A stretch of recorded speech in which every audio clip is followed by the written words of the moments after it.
Most people think the atomic bomb was America's biggest secret of World War II.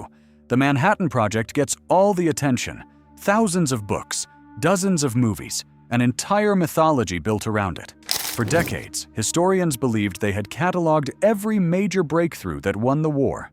The atomic bomb, radar, the code breaking at Bletchley Park. All of it seemed studied, documented, and fully understood. But buried inside a classified program that wouldn't be fully declassified until 1954 was a device so secret that even using the words to describe it was illegal. A weapon so small it fit in your hand, yet so powerful it changed the math of every battle it touched. It wasn't a bomb, it wasn't an airplane, it was a tiny piece of electronics crammed into the nose of an artillery shell. And for most of the war, the United States refused to let even its closest allies use it. What this device could do seemed physically impossible in the 1940s, and the lengths the US went to in order to hide it will change how you think about wartime secrecy. But before we get there, we need to go back to where this story really begins. The Black Box. In August of 1940, Britain was dying. German bombers hammered London every night. France had already surrendered. The Low Countries were gone. Winston Churchill looked at the numbers and understood something terrifying. Britain had some of the most advanced military technology on Earth, but it didn't have the factories, the money, or the manpower to build any of it fast enough to survive. So Churchill made a desperate gamble. He authorized a small team of Britain's top scientists to cross the Atlantic Ocean and hand America every military secret the country had: radar, jet engine blueprints, research toward an atomic bomb.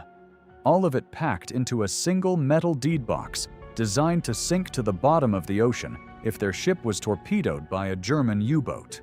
This was the Tizard mission, September 1940. The most valuable cargo ever brought to American shores. Among the secrets inside that box was a concept British scientists had been struggling with since 1939. The idea was simple. What if you could build a tiny radio transmitter small enough to fit inside an artillery shell, one that would send out a signal, detect when it was close to an enemy aircraft, and detonate automatically? No direct hit needed, no guessing the timing. The shell would think for itself. The British called it a proximity fuse.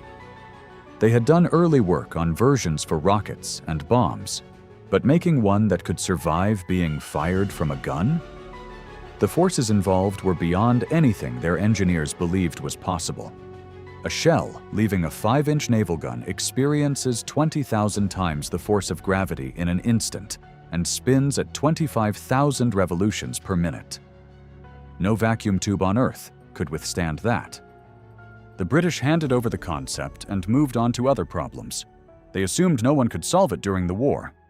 But across the ocean, a physicist named Merle Tuve looked at those numbers and saw something the British had missed. And what his team would build in the next 2 years would become the most tightly guarded secret of the entire conflict. The pint-sized radar. Dr. Merle Tuve ran a laboratory called Section T, housed first at the Carnegie Institution in Washington, then later at the Johns Hopkins Applied Physics Laboratory in Silver Spring, Maryland.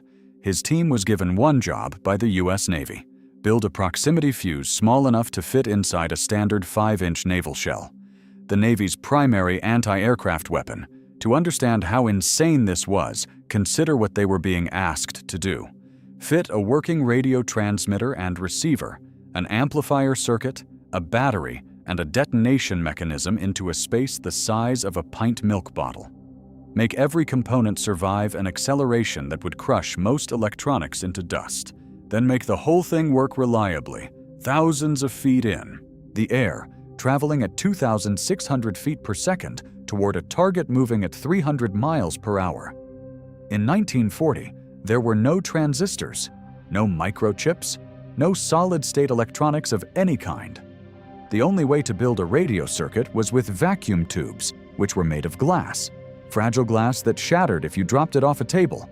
but Tuve brought in a young physicist named James Van Allen. Van Allen spent nearly a year figuring out how to make vacuum tubes the size of a pencil eraser that could survive being shot from a gun. The solution was almost absurdly simple. They potted the tubes in wax. The wax absorbed the shock, kept the glass from cracking, and held the delicate internal components in place. Van Allen tested early prototypes by dropping them off buildings onto concrete, then by firing them from actual guns and recovering the shells. The battery was another impossible problem. It needed to sit dormant for months in storage, then activate instantly when fired. A National Carbone company engineer designed a battery the size and shape of a fountain pen, with electrolyte fluid sealed in a glass ampule inside. When the gun fired, the shock shattered the glass. The spinning shell flung the fluid outward into stacked zinc and carbon plates, generating a charge. The battery came alive at the exact moment it was needed. By the summer of 1942, Tuve's team was ready to test the fuse in real conditions. But no one expected what happened next on the Chesapeake Bay, and the Navy's reaction would set off a chain of secrecy that stretched across decades. The weapon that couldn't exist. On August 12, 1942, the newly commissioned light cruiser USS Cleveland steamed into the Chesapeake Bay for a 2-day live fire test. 3 radio-controlled drone aircraft were sent up as targets. The gunners fired proximity-fused 5-inch shells at the first drone. It went down in just a few rounds. The second drone went up. Same result. A third was requested. The test coordinators told Cleveland's crew there were no more drones available. Normally, it took hundreds or even thousands of rounds to bring a drone down. Cleveland had destroyed all 3 in a single day. The Navy canceled the second day of testing. Then they did something extraordinary. They ordered the Cleveland straight to the Pacific, immediately, to keep her crew from talking to anyone about what they had just witnessed. The fuse was given the code name VT Variable Time, a deliberately meaningless name chosen to reveal nothing about what it actually did. The Army used a different code name, POSI IT. Even using the words proximity and fuse together in the same sentence was classified. But the secrecy went deeper than code names. The Pentagon made a decision that would shape the entire course of the weapon's use. They banned the VT fuse from being fired over land, anywhere, for any reason. The fear was simple. If a dud shell landed on solid ground and the Germans or Japanese recovered it, they could reverse engineer the technology. Over water, duds sank. Over land, they became intelligence gifts to the enemy. This meant the US Army couldn't use the fuse. Allied ground forces couldn't use it. Even Britain, America's closest ally, was kept in the dark for most of the war. The Pentagon even refused to share it with other Allied nations. For most of the war, the proximity fuse was restricted to the US Navy, firing over open ocean only. And the paranoia was justified.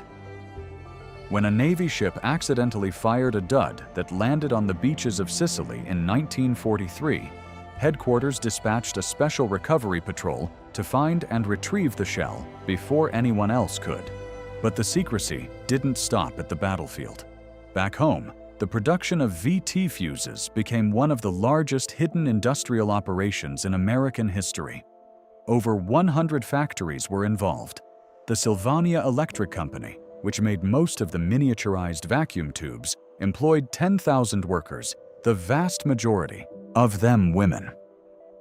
These women assembled 130 tiny electronic parts by hand, a tedious, eye-straining job, and not a single one of them knew what they were building. They were searched entering and leaving the factory. No purses allowed inside. The local police and fire departments were barred from the building. One woman who worked at the Sylvania plant later told her doctor she thought she had spent the war soldering the tips of light bulbs. She never learned the truth. When finished fuses were shipped from the factory to Johns Hopkins for testing, the crates were labeled rectal spreaders. By late 1943, production had climbed to 40,000 fuses per day. By war's end, it hit 70,000 per day. In total, more than 22 million VT fuse were produced at a cost of over $1 billion in 1940s money. Roughly $15 billion today. The program cost more than the atomic bomb. But the weapon's true devastation wasn't fully understood until it was finally unleashed. And the moment it was, the enemy had no idea what had hit them. Hell from above. The first combat kill came on January 5, 1943, off the coast of Guadalcanal. The light cruiser USS Helena came under attack by Japanese dive bombers. Helena's gunners fired just 2 salvos of VT-fused 5-inch shells. One bomber dropped from the sky without ever being directly hit. The shell had simply passed close enough to sense the aircraft's presence and detonated, shredding it with shrapnel. That year, the U.S. Navy fired 36,370 anti-aircraft rounds in the Pacific. Only 25% of those rounds used VT fuses, but that 25% accounted for 51% of all aircraft kills. The fuse was 3 to 4 times more effective than conventional timed shells.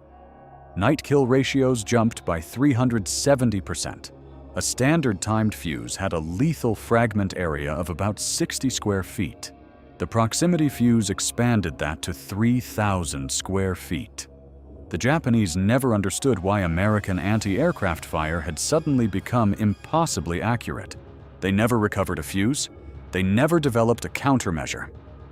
Some historians believe the terrifying effectiveness of American naval guns is part of what pushed Japan toward kamikaze tactics.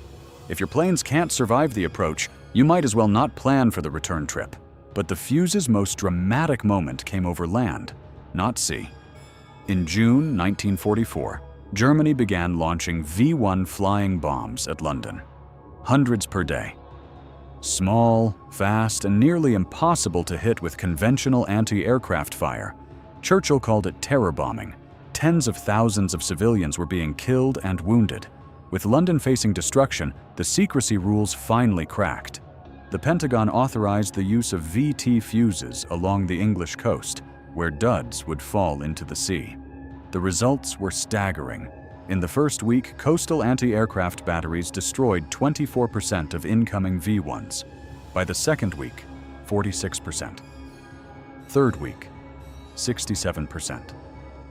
By the fourth week, 79% of every flying bomb that entered the gun belt was destroyed.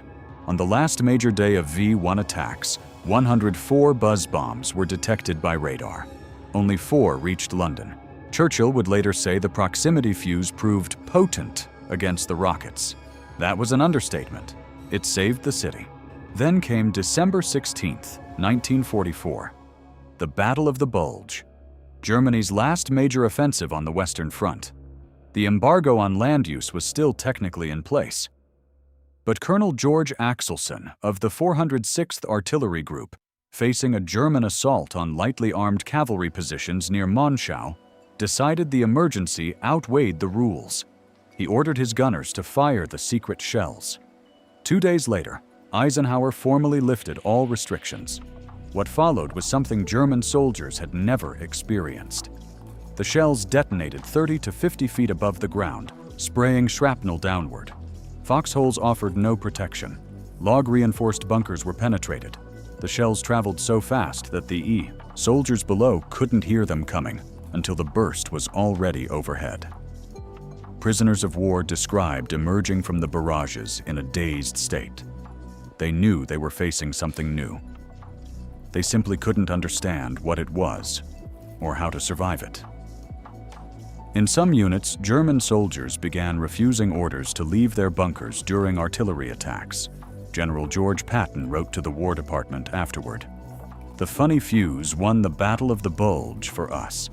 I think that when all armies get this shell, we will have to devise some new method of warfare." But there was one final secret. Something even darker that almost no one in the military knew.